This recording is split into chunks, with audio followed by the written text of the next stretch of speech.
Again, thanks for being with us today on the Healthcare Leadership Excellence Podcast.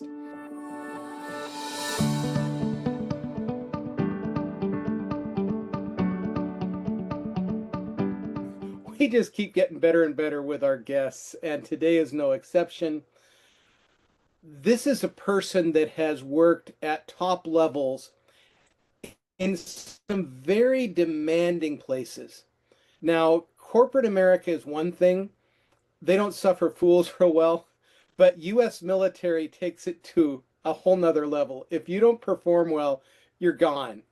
And today we have someone who has done years of work at the highest levels of command within the US military, travels all over the world, just got back from Kenya, where he was with his foundation in the incredible work he does with children in Africa. And all of this is tied around really great leadership. So, Amos Balongo, welcome, welcome, welcome. So good to have you with us today. Well, Carl, it's great to be here. Thank you for that kind introduction. Well, it is kind, but it's also deserved. It's like the great baseball player Yogi Berra said, it ain't bragging if you can do it. I would tend to agree with that. Absolutely. So give our listeners just a bit of background on your career trajectory and what you're currently doing, and then we'll get into our conversation. All right. Um, I guess my story is twofold. I'll start with a leadership piece where, I came to America and went to school in America and joined the corporate world as a management consultant, and walked in that space for a little while before really realizing that, as a management consultant, we're focusing more on systems and processes, but I've always had a passion for growing and developing people. As a result of that, I started a consulting group that focused primarily on how do we take care of the people so that the people can actually take care of the systems and the processes. And I've really enjoyed that space. I've been fortunate to travel the world and speak and coach and train in leadership. And the key of it is how do we equip people? How do we add value to them so they can take care of the businesses? And yes, I have worked with some very high level military officers in terms of coaching, in terms of leadership development, and that has also been just an opportunity to learn and grow, because I think none of us is an expert, and being in environments like those really allow us to grow. Now, the second part of my journey or story is a philanthropic piece, which I believe is very important. And as leaders, we have a bias towards action. And we can talk about making the world a better place. We can talk about growing leaders, but if you're not doing it, it's just talk. As a result of that, we started Campo Hana Foundation in 2008. This was designed to really grow leaders, and I normally say it's a manufacturing plant, and we are not manufacturing products, we are manufacturing future leaders, and we're doing it at a young level. So at Campo Hana Foundation, we started off in Africa, in Kenya, working with the kids there, and I'm a big recreation support of recreation. So kids learn well when they play. So it was a learn, play, grow kind of environment. But through the concept of learning and playing and growing, we have had children learn how to read books. We have had children interact with people from all walks of life. We have had children. We've actually had our children now create the first ever children's ukulele orchestra in Africa. And all of this I is, read that.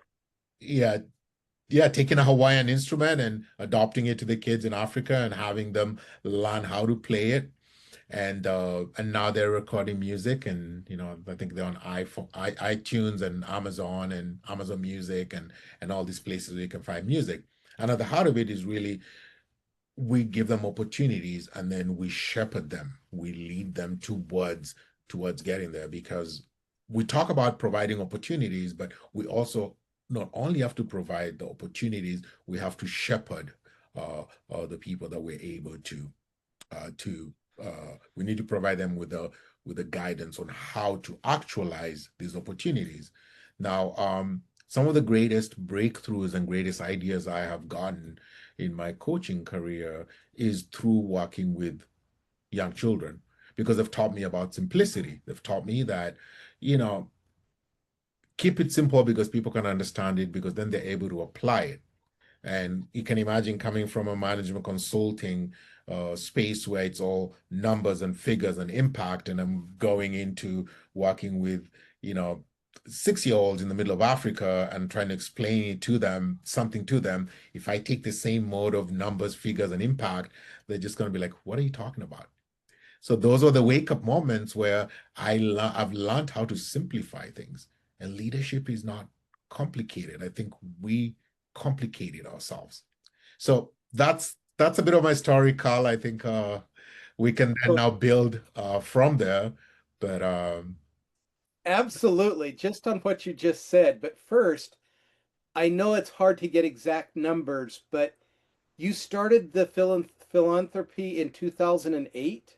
yes, How many hundreds of children have you been able to influence in that time?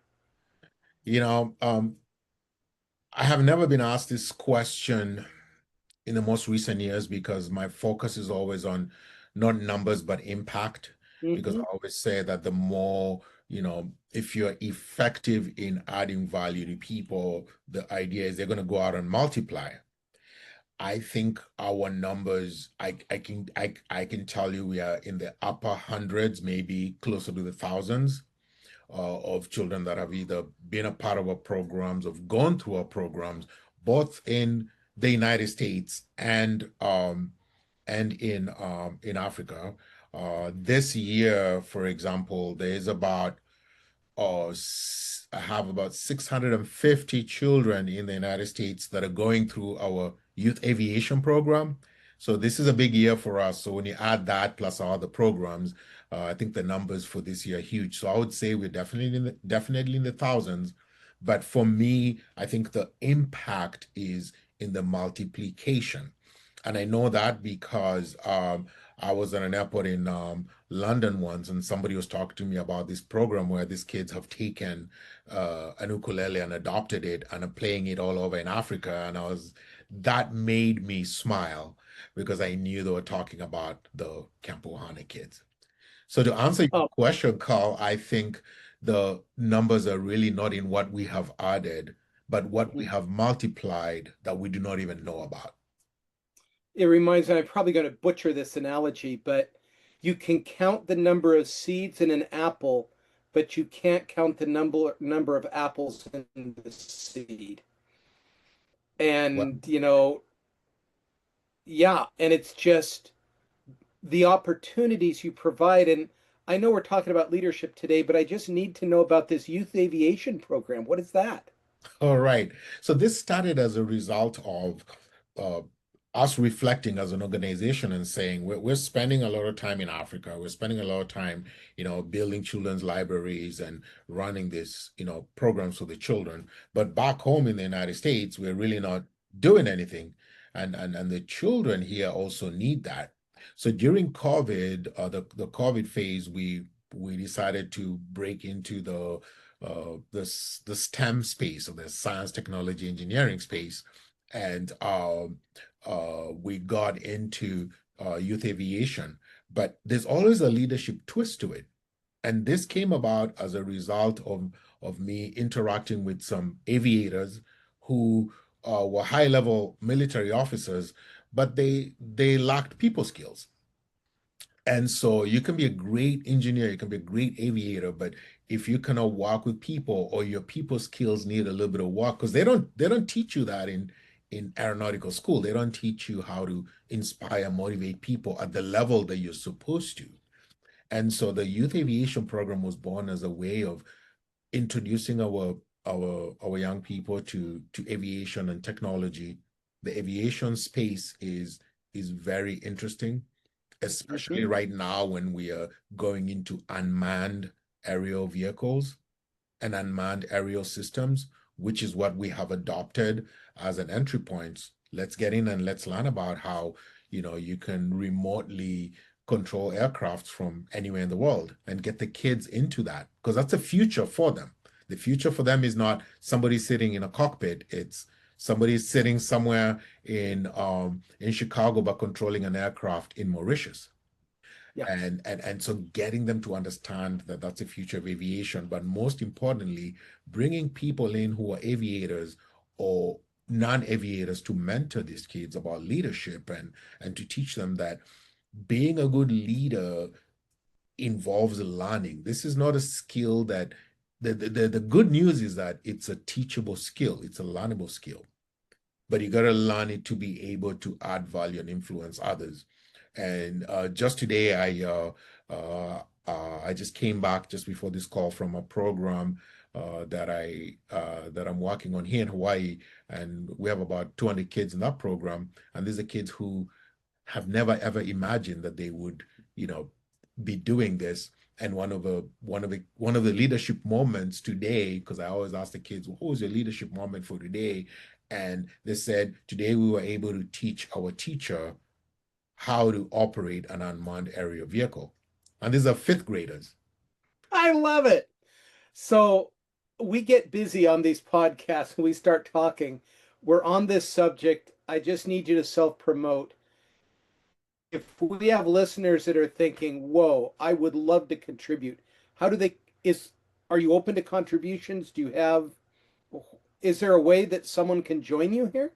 Yes, so there's a couple ways. Our website is for the philanthropic piece is campohana.org.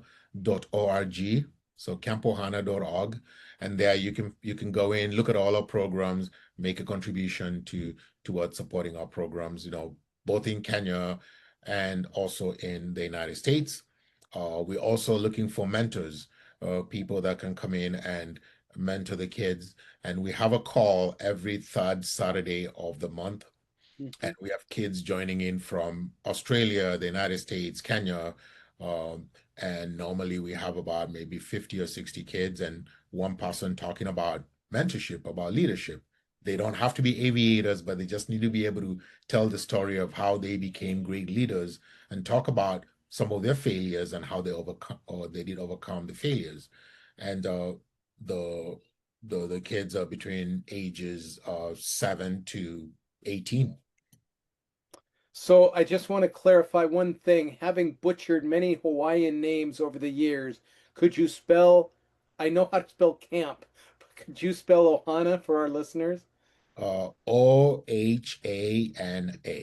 Okay, simpler than it sounded, but I just wanted to make sure. Right. So, jumping back to what you said a couple of minutes ago, and I love the look on your face when you said it, of you're explaining something technical and they're looking at you because they're 5, 6, or 7. What are you talking about? Well, what I instantly went to was, I won't name the company, but there was a picture taken of an audience at a major event for this company. And it was just an absolute, the nonverbal on this shot was literally, what are you talking about? Yeah. So, talk to us about someone who has consulted with the military literally at the highest levels. How do you simplify things when people think that good business is complicated? We need to make it and we overthink it. So, talk to us about simplicity on the corporate level. Okay. Um, One of the things that I look at when I'm trying to, work with folks is um, I always tell them life as it is already complicated. So if I take something complicated and I give it to you in a complicated manner, chances of you applying it are pretty much zero. I love it. Oh. The So reason why I'm having a conversation with you is because you call me to consult with you because things are complicated. Now, we should walk out of that meeting having simplified things. So what I normally do is I always say, what do we want to achieve here? What are the three things? I like to use three things because human beings can connect to three things, Goldilocks and the three bears. Uh, and I got that from a fifth grader who basically told me, Mr. Amos, if you tell stories in threes, we get it. And used the example of Goldilocks and the three bears.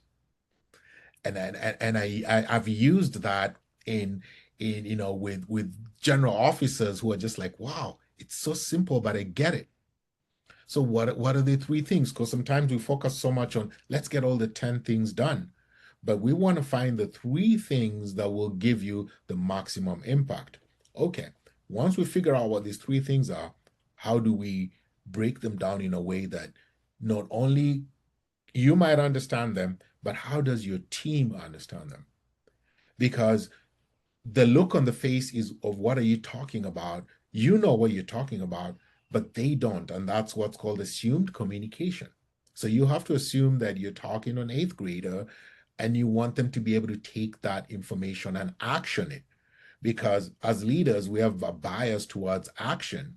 And what I want at the end of the day is for people to take what I'm trying to do and execute it because the results are now in the execution. So it's simplifying, finding your three things, breaking them down in a way that can be understood, and communicating them in a very simple manner. Now you have to understand who you're communicating with. If you're communicating with Gen Zs, that's a whole different way of communicating versus if you're communicating with baby boomers. So you have to also understand that it's not a one size fits all. You have a general officer with three flags and three stars, and they're trying to communicate. They need to make sure that that information can be understood all the way to the bottom level of their organization. You have a CEO of a company, you've got to ask yourself, is it clear? Because the the idea is not the amount of content. The idea is the focus and the clarity of what you're trying to get. And if the people at the bottom of your organization can take what you're trying to communicate and and just verbalize it in a simple manner that somebody next to them who doesn't know anything about your company gets what they're trying to do, then I think you've won that race. So one of our goals on this podcast, Amos, is to have our listeners be able to step out of their car or off the treadmill or off the exercise bike and say, I, from what I heard Amos talk about today, there's one thing or two things that I could do right now today. So, in what you just said, I think a lot of times, as you noted here, the assumed communication. I don't want our listeners to be driving to work thinking, yeah, he says to narrow it down to three things, but I'm a new leader. I just got promoted last week. I've had no training on leadership. How do I even figure out what the top three things are? Yeah. Can you give us any direction on you've got 10 and your head's spinning and have 20 people reporting to you and it's just putting out fires? How do you figure out what are the three? Okay. Good question. I think first of all, if you're a new leader um, running an organization, the first thing I always recommend is you need to move from a CEO role to the CLO role, which is the Chief Listening Officer, I love it. Uh, because because the only way you're going to be able to find your three things is you need to be able to listen. Typically, a lot of times you come in and everybody wants to make an impact and they want to move so quickly. But I always recommend, spend 90 days listening, keep your ear to the ground, understand the way your organization works because you're going to make changes, but you need to be able to understand When I make this change, it's going to have this effect. Now, once you're able to do that and you've done your evaluation, then you've got to figure out we have a vision, we have a goal. What are the three things within my organization that if we improved on, we would have the maximum impact? Because at the end of the day, you can never be at 100%. But you've got to pick these other three things within my organization that if I do them so well, everything else doesn't matter. Oh, so listeners, put it on pause, pull back the recording a bit, and listen to what he just said. If I do these things, three things well, basically everything falls into place. Yes. And Excellent. and we forget about, it's check out the rest and choose the best. Check And out, say that again. you just check out the rest and you choose the best. Got it. So I want to take us in a little different direction right now.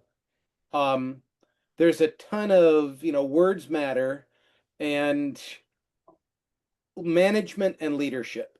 What I notice in a lot of my clients is I'm asked to coach them as they go from managing to leading. Mhm. And it's like running into a brick wall at 60. I mean, Marshall Goldsmith wrote the book, What Got You Here Won't Get You There. Yes. And literally, it's that, but Carl, I'm a doer. I've always done things really well. Yeah.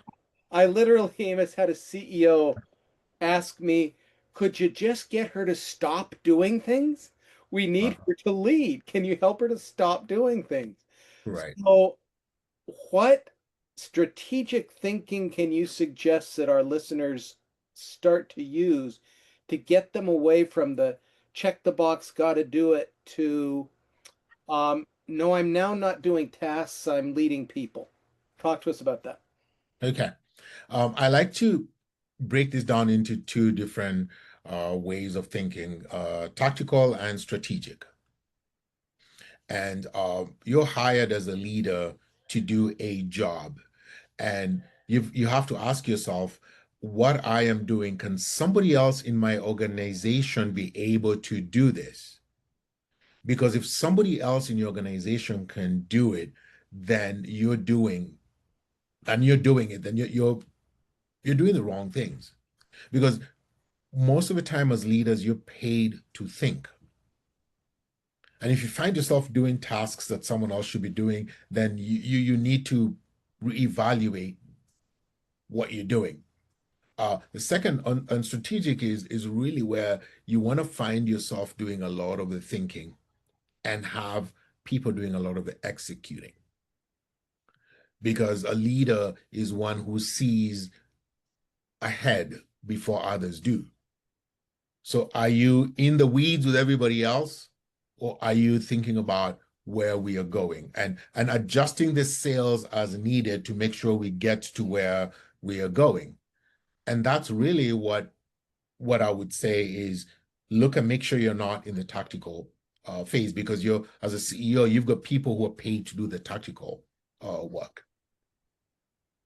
So, um, just let's do a little role play here. I'm the client and you're teaching me here. Yes, Amos, I've got to where I've got. I've achieved what I've achieved because I'm a doer. yes. And I don't even know how I think. I Mhm. just information comes in, I react well. I've got 2 decades of promotions, and now I'm at the top, and you're telling me that I've got to let others do, and my job is to think. How do I even go about learning how I think and learning how to think? I'm a reactor. I think, but it's on auto drive. If you and I were sitting, other than shaking your head and saying, Carl, you're hopeless, uh, what would you say in regards to helping someone strategically think? They've reactively thought, but strategically thought, not so much. How do you help them there? Well, I think thinking is an intentional. act. And you have to set aside time to think as a leader. Thinking is not something that you're going to say, well, I just think as I go along, because you have to be thinking, because thinking gives you an advantage.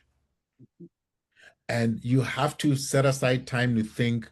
You have to set aside time to think about the right things. And thinking is a process. It's not just, I'm going to sit there and think. It's, number one, am I thinking? Am I setting aside time to think? Am I thinking about the right things? And that's why I always say that you have to give yourself time as a leader to reflect. Do you have that white space on your calendar every day that allows you to just reflect and think? Because most of the time, you have a calendar, it is full, it's go, go, go, go, go. But when are we getting the time to improve ourselves? When are we getting the time to think as leaders? And when I meet leaders, I always ask them, where is your white space on your calendar? Oh. And if you don't have white space, then you've just exposed to me your blind spot. So I've got to jump in on this one because this applies to so many people that I work with. Um, Literally from 7 in the morning till 5 at night, their calendar, and I've seen them, are a printed rainbow of busyness. Yes, There's no white anywhere. yes. And when I bring that up, I get this kind of, Carl, you just haven't walked in my shoes. I put white space in and somebody else's admin fills it in with a different color. Our organization is just too busy. What's your coaching guidance when you hear that? Because I'm sure you hear that too. Well, you have to make the time, you have to block out the time. Now, a lot of times people think white space has to be an hour or 2 hours. I look at it as white space could be as little as 5 minutes or as much as 15 minutes. Because at some point, you have to make time for yourself. So we're all busy, everybody's busy, but you cannot be that busy that you cannot block out thinking time for yourself, be it 10, 15 minutes.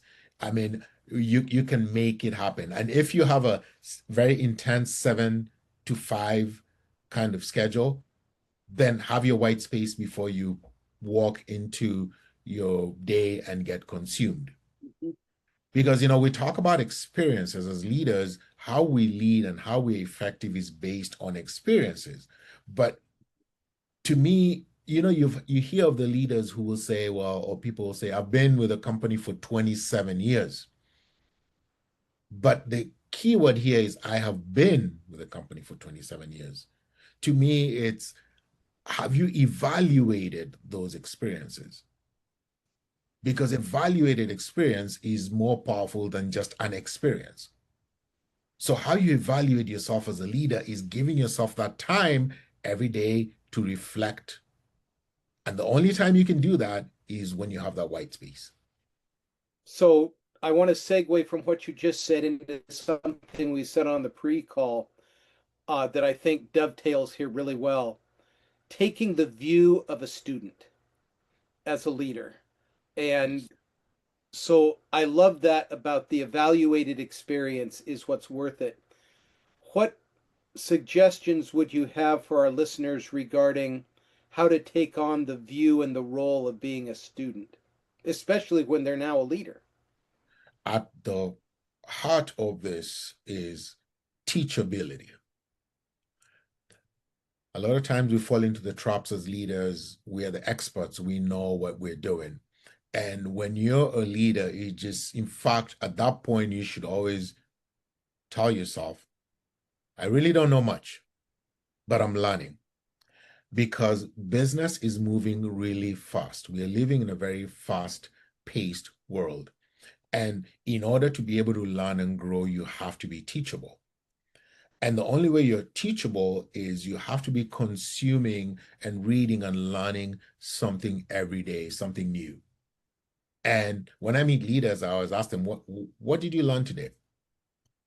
You have to be learning something new, otherwise you're not growing. Absolutely. I want to make sure as we move into our time here, one way to get eyes rolling when I talk to uh, new leaders and well, maybe even experienced leaders, when I go down the path of servant leadership, I just almost get this wall of, oh, is this going to be a Sunday school lesson? Are we talking something spiritual here? Servant leadership. Let's just get results. Okay, let's just do that. And yet, it's one of the things we talked about on the pre-call. Yes, And on your wall behind you, you have the words motivate, inspire, and transform. Can you merge those three with the aspects of servant leadership and explain a little bit about that to our audience?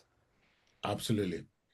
And servant leadership to me means you have to touch someone's heart before you ask them for a hand. Ooh, love it. Excellent. And, and I think that in order to understand that, we need to understand that if you want to get people to go somewhere, you have to inspire them. Before you inspire them, you have to motivate them. There's got to be something, that motivates them. Now, once you motivate them, then because motivation is external, I get you motivated, I get you pumped up. And then you find the inspiration in yourself to be like, yes, I want to go there with this leader. I want to go in this direction. Now you're inspired. But most of the times people leave it at that because now you're inspired, then what? And I always talk about our bias as leaders is towards action. Now, how do you anchor that inspiration with action? And that's where the steps on how you transform come from. Because once you're inspired, you're ready for transformation. But to get there, you need very clear steps on how you're going to get there. And as a servant leader, you're taking people through this journey every single day. But you cannot get them to the transformation phase unless you've motivated them. And the motivation piece is you have to touch their heart.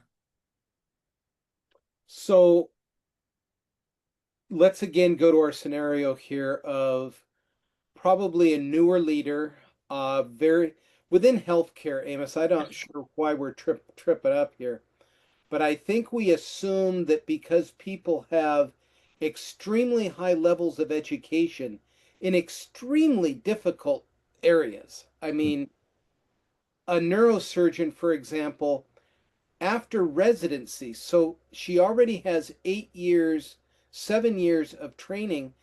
She's going to be signing up for another 5 to 7 of surgical residencies and fellowships. Mhm. So, astro I mean, let's see, that's 8, 7, 14 years of training post baccalaureate Right. before she can go out on her own as a surgeon. Hmm. And the assumption is because she's really smart, of course she'll be a good leader. And there's a big gap there. Yes. So, what advice would you give that neurosurgeon who's just been asked, and this is a real story, to take over a section of 64 employees, anywhere from receptionists to uh, physician assistants, excellent mid-level nurses? What are some you've got to do this and you can't do this suggestions for being successful within the first year of leadership? Yes, I think the most important thing is they get the medical piece, they get that piece. They can do their jobs. But I think that the people piece is where you have to become a learner of that. Now, what I would suggest for somebody at that level is you need to bring in people to walk alongside you to help you with the people business. Because 64 employees, um, you're gonna find that if you delve into that without the expertise, that's gonna be harder for you to lead than than your role as a sergeant. And you're only as good as a team of people that you lead. And as leaders, we have weaknesses and we have strengths. And if you realize that leading people is something that you need to work on, then you bring in people that will help you become a better leader, and spend a little bit of time every day understanding how to lead people, because you're not learning that in medical school. Uh, Additionally, put together your team, you know, and make sure that your team supports the areas of weakness. If you're strong on the medical side, then you need to have a team that's strong on the people side. Because sometimes what we do is we bring along uh, kind of like-minded folks. So if you hang around with doctors, all their friends are doctors because that's what they're used to. But you want to bring along the the chief people officers, the people who will be able to advise you on the gaps you're having within your leadership team, from the receptionists to the accounting folks to the marketing folks, or whoever those folks are. But to say that you be an expert as a surgeon and an expert in leading people, I think you've